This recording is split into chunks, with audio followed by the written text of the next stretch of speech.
I came from a small town, small school. I've always been more of that reserved type. When I get on the diamond, it's a different persona. I'm competitive, confident. I mean, there's nothing that really scared me. And I think that's kind of the big difference between my normal personality and then you put on the game personality, and it's almost like, two different individuals. Coming to Hillsdale, I felt like I would have a real opportunity to compete early on in my career. Coach Riepma definitely interested in me, wanted me to come to Hillsdale. My sophomore year, I think, is where I really turned a corner. I had a really strong year.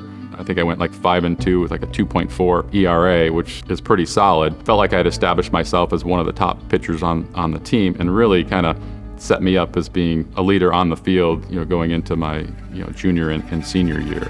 But I feel like I probably said, hey, I did well my sophomore year. I'm expecting to do even better my junior year. And so, it was a bit of an up and down year.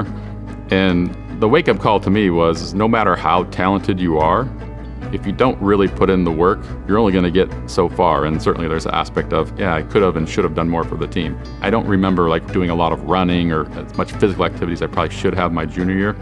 That all changed my senior year. I was probably running 2 to 3 miles, several times a week into and past downtown Hillsdale. Hit the weights harder, a lot of the stuff that I had researched around, the top pitchers to maximize my potential.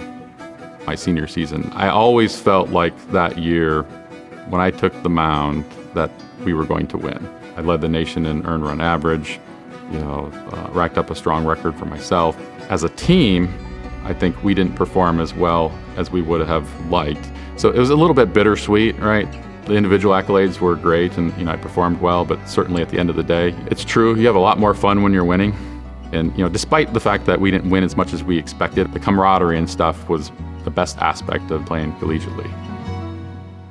At the conclusion of my senior season, I got a call the day before the draft started from a scout for the Cardinals. And he said, hey, want to know if you're pitching before, the draft. And I was like, the draft that starts tomorrow? I'm like, well, I just happened to be playing in a, semi-pro game and I'm pitching tonight. And sure enough, Joe showed up and watched me throw my 50 pitches, and day 2 of the draft, I get the call. Just want to let you know, the Cardinals have selected you. And I was like, wow. And I'd always been like a starter my whole entire life, and they put me in the closer role. It was like almost all the time the game was on the line. And so it was just, and that's the ultimate form of competition, where when somebody is standing in there and they're a tough out and the game can depend on it.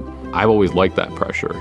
I was a power pitcher and I started to feel some sharp pain in the back of my shoulder. I ended up getting exploratory surgery, and that's where they found I had a severely torn labrum. I had that surgically repaired, and I was thinking about trying to hook on with another team. Was playing semi-pro ball in Florida, and I threw a pitch and I heard a pop. Then it was the elbow. Fortunately for me, I had my degree from Hillsdale College.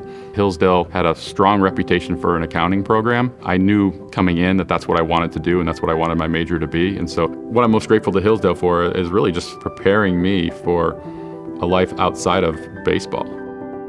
It would be remiss if I didn't acknowledge a couple people that were really important to me at Hillsdale. One is Coach Pat Riepma, and the other is Dr. Phoebe Facey. They're both no longer with us. They both played huge roles in my life early on, from the academic side and from the athletic side. And so, as we talked about earlier, very reserved when I came in. The things I do today in the business world, if you would have asked 18-year-old me, could you ever see yourself doing these things? I would have said, absolutely no way.